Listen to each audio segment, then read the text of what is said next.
Tänapäeval räägitakse väga palju elustiili tähtsusest. Doktor, miks siis on tervislik toitumine, kehakaalu langetamine ja füüsiline aktiivsus tervisele nii olulised? No ma arvan, et kõigepealt ennem kui me üldse kaalust räägime, siis kõik need eluviisi komponendid on ju olulised selleks, et mina ennast oma kehas hästi tunneks, et mul oleks iseendaga hea olla. Ja see on väga oluline sellise vaimse heaolu hoidmise aspektist.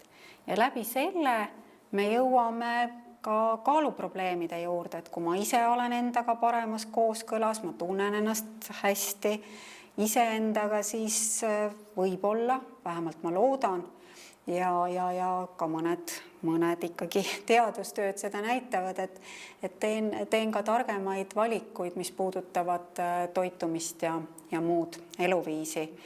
Et selles mõttes neid asju ei saa üksteisest lahutada ja võib-olla kõike korraga hakata muutma, kui tõesti, et ma olen elanud sellist suhteliselt käega löövat elu, ei ole väga kehaliselt aktiivne olnud, ei ole vaadanud, mida ma söön, võib-olla mul on antud hea kehaline eeldus ja kohe see kaal ei ole tõusnud, aga ühel hetkel lähevad asjad käest ära, et siis ehk kõike korraga ja kohe muutma hakata on keeruline.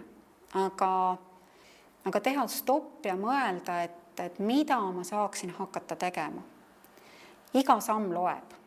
Nii otseses tähenduses selles, et ma tõstan oma kehalist aktiivsust, et ma liigun rohkem, aga ka see, et kui me nüüd läheme Eesti filmiklassika juurde ja õpetaja Lauri juurde, kes ütles Tootsile, et tee sina pool rehkendusest, kui sina kõike ei suuda, siis ka, et ehk piisab esialgu sellestki, kui ma ei suuda oma ettenähtud köögiviljakogust ära süüa, kui ma sellest poolgi ära söön, sest et eestlane seda ei tee või kui ma ei loobu kohe kõigist krõpsupakkidest, aga saan vähemalt vähendada seda ja panen selle asemel puuvilju, köögivilju juurde.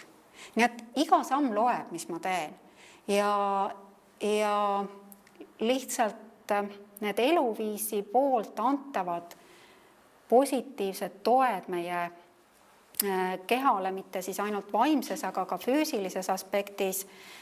Need kahjuks ei ilmne nii, et täna midagi teen ja homme on kohe kõik muutunud, et siin on vaja kannatlikkust ja usku, et see asi toimib ja see asi toimib. Et see on küll kindel, et see asi toimib. Täname teid, doktor, nende huvitavate mõtete ja kasulike nõuannete eest. Aitäh! Aitäh!